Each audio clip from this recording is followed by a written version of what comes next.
धर्म संस्थापनार्थाय संभवामि युगे युगे। श्री राम जी मर्यादा पुरुषोत्तम है और राम जी एक भी मर्यादा को भंग नहीं करते कभी भी। सनातन धर्म का दर्शन करना है तो राम जी के चरित्र का दर्शन करो, राम जी का दर्शन करो, राम जी के चरित्र का मनन करो। और सनातन धर्म जैसा दूसरा धर्म हुआ ही नहीं और कभी होगा भी नहीं। सनातन धर्म ईश्वर का स्वरूप है, धर्म साधन भी है और साध्य भी है। एक पुस्तक में पढ़ रहा था कि सनातन धर्म की विशिष्टता यह है कि वहां साध्य और साधन दोनों एक ही है।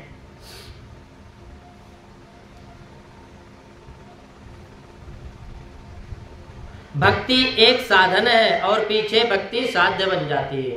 भक्ति भगवत स्वरूप होने से भक्ति और भगवान के पृथक नहीं है। धर्मानुकूल पवित्र जीवन कैसे व्यतीत किया जाए, यह जगत को राम जी ने बतलाया और सनातन धर्म राम जी का स्वरूप है। रामो विग्रहवान धर्म, राम पुरुष का आचरण श्री राम जी जैसा होना चाहिए, वो धर्म है, धर्म के विग्रह हैं राम।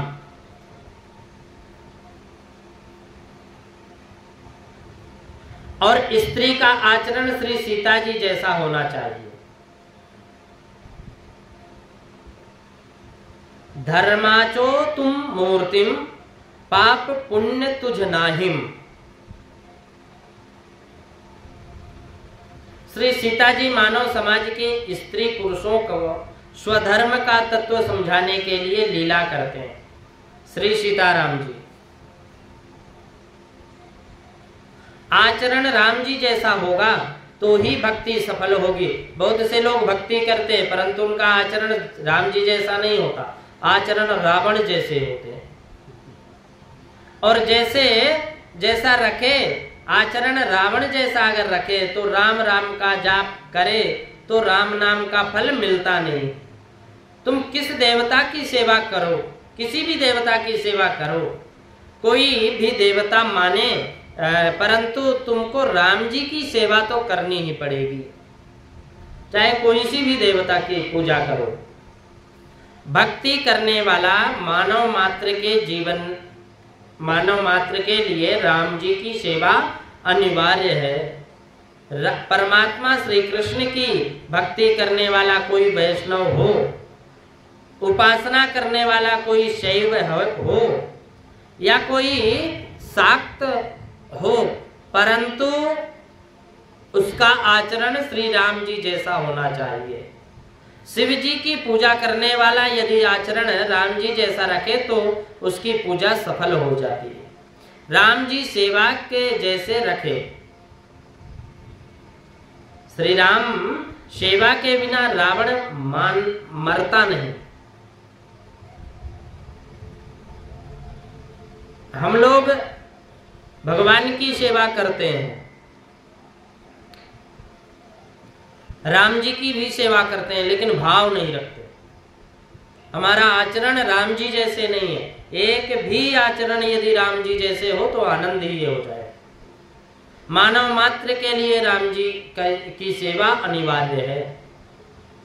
किसी को भी मानो,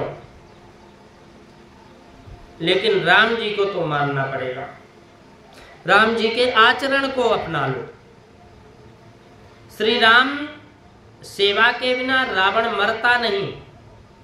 जगत में महापुरुषों को शांति मिली, उनको सबको श्री राम जी की सेवा से ही शांति मिली है। राम जी की एक एक गुण जीवन में उतारना, यही राम जी की उत्तम सेवा है।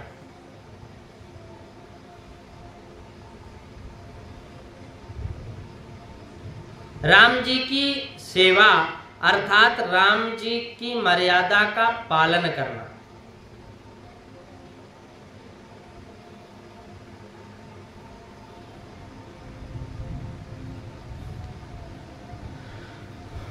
चंदन और पुष्प से राम जी की सेवा करो। तुम राम जी को फूल माला अर्पण करो अथवा भोग अर्पण करो यह तो साधारण सेवा है। राम जी विचार करते हैं कि बेटा फूल तो मेरा ही बनाया हुआ है, मेरा ही मुझको वापस देता है। फूल क्या किसी मनुष्य ने उत्पन्न थोड़ी किया। मनुष्य कागज का फूल बना सकता है, परंतु उसमें खुशबू उत्पन्न नहीं हो सकती। मिट्टी प्रभु ने उत्पन्न की, पानी प्रभु ने उत्पन्न किया, पुष्प फल फूल उत्पन्न प्रभु ने किया, सुगंध भी प्रभु ने स्थापित किया। इस संसार में जो कुछ है उसके मालिक श्री राम जी हैं। और राम जी का तुम राम जी को अर्पण करो, यह ठीक है, परंतु उससे श्री राम जी विशेष प्रसन्न नहीं होते। राम जी कहते हैं कि बेटा यह सब मेरा है, मैं ही तो तुझे दिया, अब तू मुझको वापस दे रहा है। मंदिर में बहुत सेवा करने वाले कुछ लोग ऐसा समझते हैं कि भगवान का मंदिर मैं चलाता हूं। भगवान कहते हैं कि मूर्ख, तुझको बोलना तो आता नहीं, तू मेरा मंदिर चलाता है, परंतु तेरे घर का तो मैं चलाता हूं, तेरे शरीर का मंदिर तो मैं चलाता हूं। तुझे खबर है इस जगत में जो कुछ भी है सब उसके मालिक की, परमात्मा का है। मनुष्य तो शरीर का भी मालिक नहीं है, फिर धन का मालिक तो हो ही कैसे सकता है। इस शरीर का मालिक क्या जीव है? तो यह तो परमात्मा की ही आज्ञा से जीव को शरीर छोड़ना पड़ता है। परमात्मा की आज्ञा छोड़ने को ना मिले तब तक इस मकान में रह सकते हो। आजकल तो ऐसा भी कायदा है कि किराए के मकान में किराएदार को अधिकार प्राप्त हो जाता है। मालिक के कहने पर भी वह मकान खाली नहीं करता, मकान छोड़ता नहीं, परंतु यह कायदा तो यहीं पर है, ऊपर नहीं है कायदा। ऊपर तो जैसे ही आदेश हुआ कि मकान तुरंत खाली कर लो, राम बोलो भाई राम, मकान तो छोड़ना ही पड़ेगा।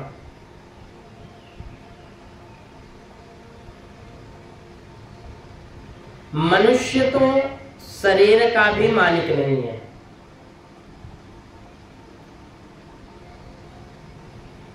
फिर धन का मालिक कैसे हो सकता है?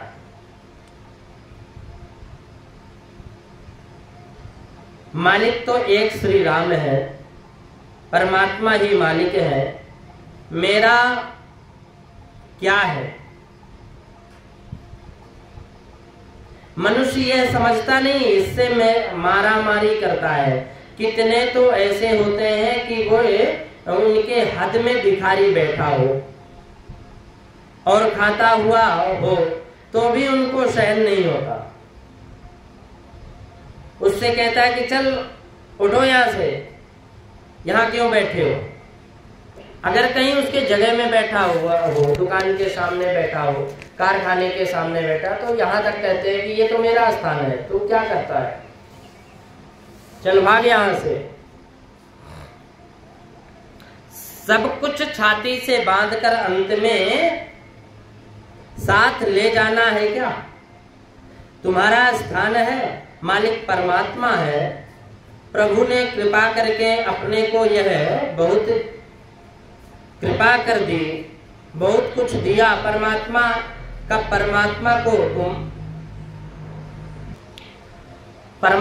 तुम परमात्मा को ही अर्पण करने की इच्छा रखते हो, तो प्रभु की आज्ञा का पालन करो। तो यह राम जी की मोटी पूजा है। अरे राम जी को जोर की भूख लगे तो उनको पेट भर भोजन कराने की शक्ति क्या मनुष्य में है? कभी भी नहीं है। इसलिए वेद में ऐसा वर्णन आता है कि परमात्मा खाता नहीं, परमात्मा तो जगत का पोषण करता है, विश्वंभर है। उसको तुम क्या देने में सामर्थ हो?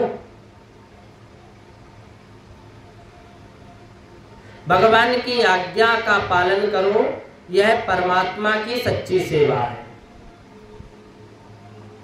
भगवान ने मनुष्य को तन मन बुद्धि मर्यादा, बुद्धि का मर्यादा का पालन करने के लिए दिया। स्वेच्छाचार पतन करने वाला है। जगत में स्वेच्छाचार बहुत बढ़ गया।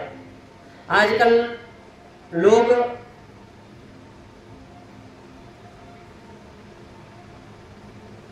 माँ बाप के अधीन रहना सहन नहीं होता बच्चों को।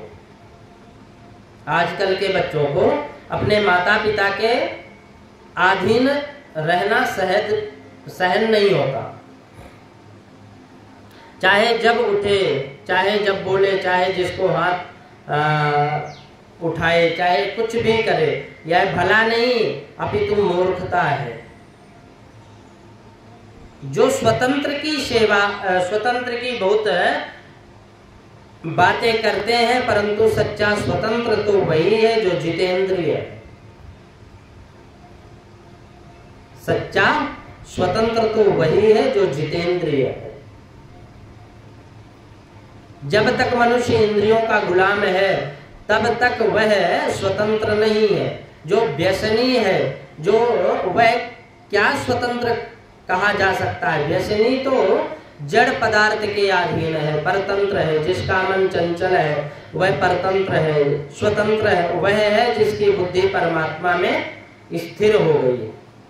स्वेच्छाचार मनुष्य को पतन की खाई में गिरना पड़ता है, और सदाचार परमात्मा के चरणों में ले जाकर छोड़ता है। सदाचार के बिना कभी जीवन सफल नहीं रहता। और सदाचार अर्थात शास्त्र सम्मत आचार। क्या करना, क्या नहीं करना, यह अपने मन से पूछोगे तो मन धोखा देगा। मन से पूछना नहीं, शास्त्र से पूछो, किसी संत से पूछो, और किसी संत से पूछ करके फिर चलो। मानव का जीवन शास्त्र मर्यादा के अनुसार होना चाहिए। मानव का जीवन शास्त्र के अनुसार होना चाहिए। तस्मात् शास्त्रम प्रमाणन्ते कार्या कार्या व्यवस्थितौ ज्ञात्वा शास्त्र विधानोक्तम कर्म कर्तव्यमेवाहुः।